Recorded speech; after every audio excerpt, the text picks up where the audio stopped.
সম্মানিত সুধী দর্শক মণ্ডলী, আসসালামু আলাইকুম ওয়া রাহমাতুল্লাহি ওয়া বারাকাত। সুধী দর্শক, প্রতিবারের মতো আজও আমি আপনাদের সামনে উপস্থিত হয়েছি মোহাম্মদ জামালউদ্দিন ভূঁইয়া। আমার ইউটিউব চ্যানেল c.unity.এর পক্ষ থেকে আপনাদের সবাইকে সাদর সম্ভাষণ জানাচ্ছি। তবে তার আগে আপনাদের সাথে একটি কথা, যারা এখন আমার চ্যানেলটি সাবস্ক্রাইব করেননি তারা চ্যানেলটি সাবস্ক্রাইব করে আমার সাথেই থাকবেন, এই আমন্ত্রণ জানিয়ে আমি আমার কথা শুরু করছি। সম্রাতি শুধুই আজ আপনাদের কাছে অত্যন্ত হৃদয় বিদারক, কলিজা ফেটে যাওয়ার মতো একটি বিষয় নিয়ে কথা বলবো। বড় আশ্চর্যজনক, বড় দুর্বিষহ, দুঃখজনক একটি বিষয় নিয়ে কথা বলতে চাই আপনাদের কাছে। বিশেষ করে নতুন প্রজন্ম, যাদের বয়স 25-26 বছর বা 30ও হয়েছে, তাদের প্রতি আমার বিশেষ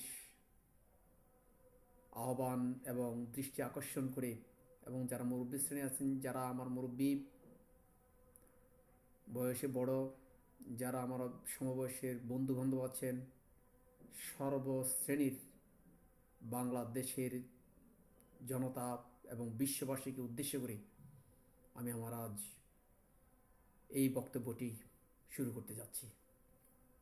সমাজে শুধু আপনারা সবাই বেশ রকম জানেন যে বাংলাদেশ বিভিন্ন চক্রান্তে জর্জরিত, কিন্তু তন্মধ্যে একটি বড় ধরনের চক্রান্ত হচ্ছে বাংলাদেশের স্বাধীনতা সার্বভৌমত্বের বিরুদ্ধে চক্রান্ত।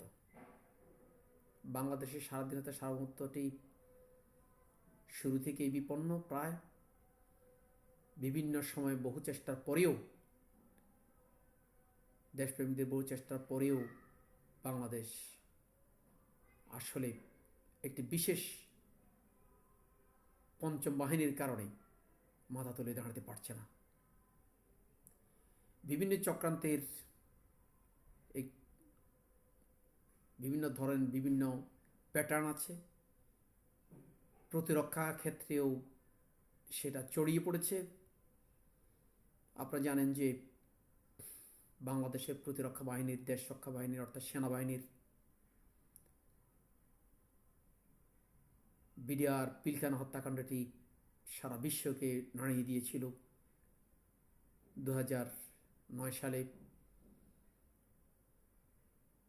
শেখ হাসিনার সরকার ক্ষমতায় অধিষ্ঠিত হওয়ার অল্প কিছুদিনের মধ্যেই বিডিআর পিলখানায় একটি ভয়াবহ হত্যাকাণ্ড সংঘটিত হয়। বাংলাদেশ সেনাবাহিনীর 57 জন অফিসারকে সহ মোট 74 জন অফিসারকে হত্যা করা হয়।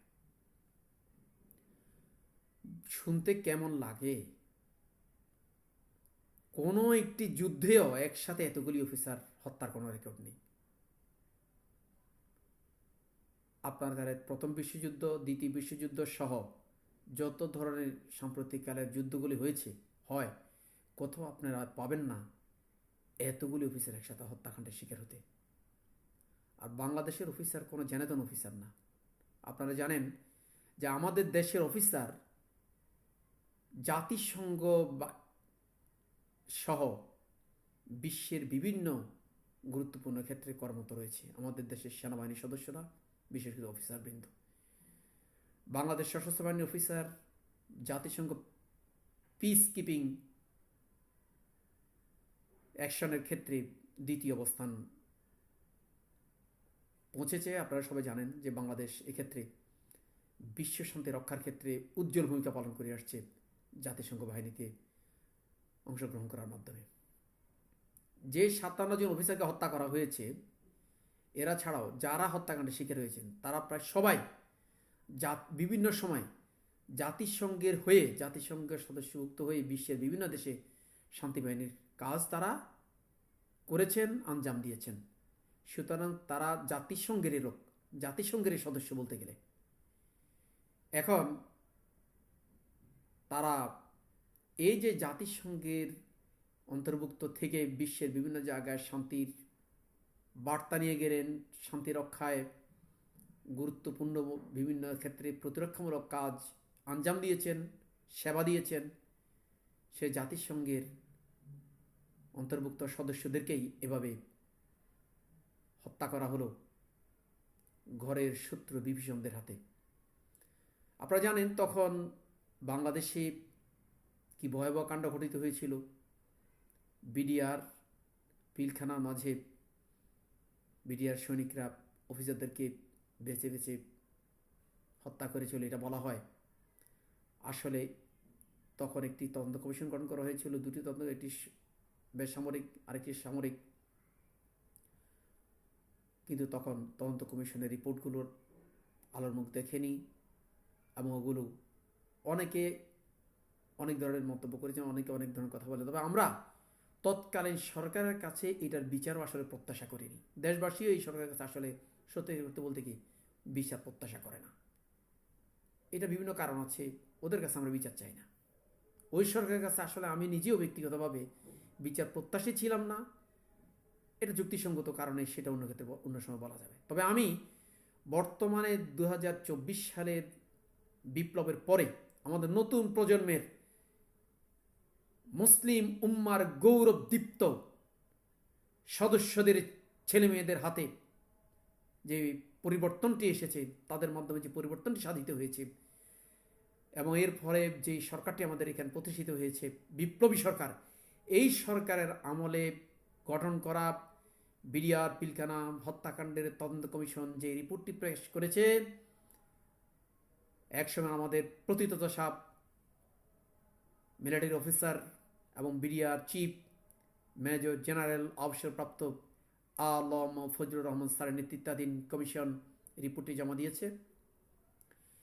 আমরা মহান রব্বুল আলামিনের কাছে শুকরিয়া আদায় করছি এবং এই কমিশনকে আমরা ধন্যবাদ জানাচ্ছি। তারা দীর্ঘ 11 মাস ব্যাপী যে কষ্ট করে এমন একটি রিপোর্ট প্রণয়ন করেছেন যে রিপোর্টটিকে আমাদের বিশ্বস্ত বলেই মনে হয়। তবে আমার প্রথম কথা বলার পরেও আরও কিছু কথা বলছি, সেটা হচ্ছে এটি একটি জাতীয় বিষয়, দেশ রক্ষার বিষয়, রাষ্ট্র রক্ষার বিষয়। রাষ্ট্রের ভিতরে থেকে রাষ্ট্রের উপরে অন্তর্ঘাত, রাষ্ট্রের উপরে হামলার বিষয়। সুতরাং এই বিচারটি এমনভাবে করা চাই যাতে কোনোভাবেই অবিচার না হয়। যার যতটুকু ন্যায় বিচারের আলোকে শাস্তি হওয়া প্রয়োজন, বিচার হওয়া প্রয়োজন, সে অনুসারে যাতে বিচারটি হয়। বিচারটা যাতে প্রহসনের কোনো বিচার না হয়, বিচারটা যাতে সঠিক সহি একটা বিচার যাতে হয়, এই দায়িত্ব রাষ্ট্রের। রাষ্ট্রের পরিচালিত হবে সরকারের। কারণ রাষ্ট্র এই বিচার যদি করতে না পারে, যদি না করে, তাহলে ভবিষ্যতে বাংলাদেশ রাষ্ট্রের স্থায়িত্ব, বৃদ্ধি, সার্বভৌমত্ব এগুলি নাও টিকতে পারে। বাংলাদেশ রাষ্ট্রকে আজ প্রমাণ করতে হবে যে আমি আছি, আমি রাষ্ট্র, আই এম দ্য স্টেট, আমি আছি, আমার উপরে কেউ হামলা করে পার পাবে না। যদি রাষ্ট্রের উপরে কেউ হামলা করে পার পেয়ে যায়, তাহলে রাষ্ট্রের সার্বভৌমত্ব থাকে না, যেটাকে সভরেন্টি বলা হয়। আপনারা জানেন যে রাষ্ট্র গঠনের যে 4টি গুরুত্বপূর্ণ উপাদান, তার মধ্যে সবচেয়ে গুরুত্বপূর্ণ উপাদানটি হচ্ছে সার্বভৌমত্ব। সার্বভৌমত্বকে ডক্টর উইলবি বলছেন যে supreme will of the state, অর্থাৎ রাষ্ট্রের চূড়ান্ত ইচ্ছে হচ্ছে তার সার্বভৌমত্ব। এখন যদি রাষ্ট্র তার চূড়ান্ত ইচ্ছে যদি প্রয়োগ করতে না পারে, তাহলে রাষ্ট্র নেই, রাষ্ট্র নাই হয়ে যাবে। সুতরাং এই বিচার অবশ্যই করতে হবে। যে সরকারই করুক, এই সরকার বা পরবর্তী সরকার যে সরকারই করুক, এই সরকার যদি নাও করতে পারেন, পরবর্তী নির্বাচিত সরকারও এই বিচার অবশ্যই সম্পন্ন করতে হবে, যথাযথ বিচার। আজ বাংলাদেশের জনগণের পক্ষ থেকে আমরা এটাই বলতে চাই যে যে রিপোর্টটি প্রদান করা হয়েছে, এই রিপোর্টটি জাতিসংঘে প্রেরণ করা হোক এবং প্রয়োজনে জাতিসংঘকে ডেকে এনে যে জুলাই হত্যাকাণ্ডের সময় যে জাতিসংঘ থেকে যে তদন্ত কমিশন গঠন করা হয়েছিল বাংলাদেশে, সেরকম জাতিসংঘ থেকে সহায়তা নিয়ে আরও সুন্দরভাবে বিচারটি যাতে সম্পন্ন করা যায়, সে উদ্যোগ নিতে হবে বাংলাদেশ সরকারকে।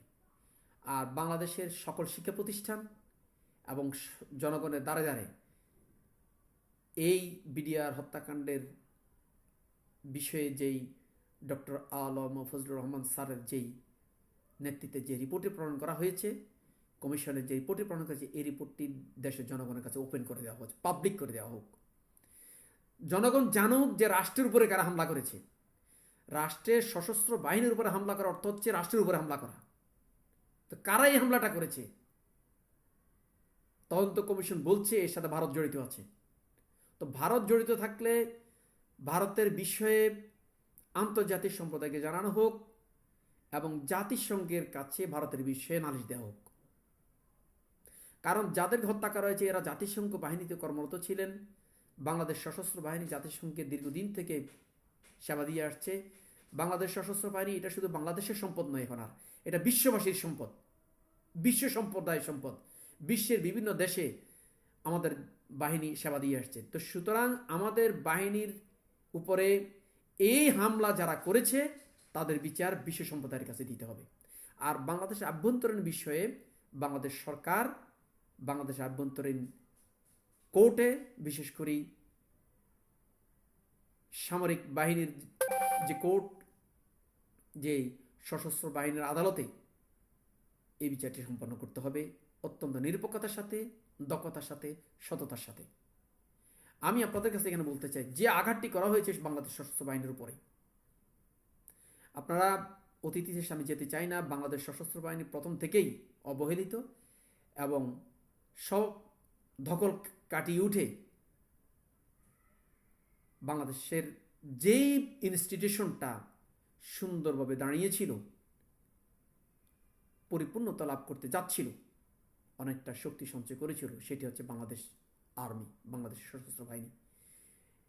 কিন্তু শত্রুদের এটা সহ্য হয়নি। তারা এই বাহিনীর উপর আঘাত করেছে, আঘাত করে এই বাহিনীকে প্রায় মেরুদণ্ডহীন করে ফেলেছে। যাদের হত্যা করা হয়েছে আমি নাম বলছি: 3 জন মেডিকেল কোরের অফিসার, 2 জন ক্যাপ্টেন, 23 জন মেজর, 10 জন লেফটেন্যান্ট কর্নেল, 16 জন কর্নেল, 2 জন ব্রিগেডিয়ার জেনারেল, 1 জন মেজর জেনারেলকে হত্যা করা হয়েছে সেদিন। টোটাল 57 জন অফিসারকে সেদিন হত্যা করা হয়েছে। আমি রাষ্ট্রবিজ্ঞান সাহিত্যের একজন নগণ্য ছাত্র হিসেবে এবং একজন শিক্ষক হিসেবে, যখন বিডিআর হত্যাকাণ্ডটি সংগঠিত হয়, আমরা তখন শিক্ষক, আমি ভাবছিলাম যে সাধারণত অফিসাররা সৈনিকদের উপরে যে ধরনের প্রশিক্ষণকালীন সময় বা বিভিন্ন সময়ে অনেক সময় ইনজাস্টিস করে থাকেন, সেই খবর থেকে হয়তো এভাবে কিছু গণ্ডগোল হয়েছে। কিন্তু সময় যত যেতে যায় পার হচ্ছিল, ফেজগুলি স্টেপ বাই স্টেপ যখন বেরিয়ে আসছিল, লাশ উঠে আসছিল সশস্ত্র বাহিনীর অফিসারদের, তখন চট করে আমার ভাবনা চিন্তা পাল্টে যায়। আমি বুঝতে পারি যে এটি আসলে পরিকল্পিত একটি ঘটনা, অন্য কেউ করিয়েছে। আমি আপনাদের দেশবাসীর কাছে, সরকারের কাছে এবং বিশ্ব সম্প্রদায়ের কাছে এই বিষয়ে প্রয়োজনীয় যথাযথ আইনি এবং বিচারিক প্রক্রিয়া শুরু করার জন্য বাংলাদেশ সরকারের প্রতি বিশেষ আহ্বান রেখে আমি আমার বক্তব্যটি এখানেই শেষ করছি। আল্লাহ হাফেজ। আসসালামু আলাইকুম ওয়া রাহমাতুল্লাহি ওয়া বারাকাতুহু।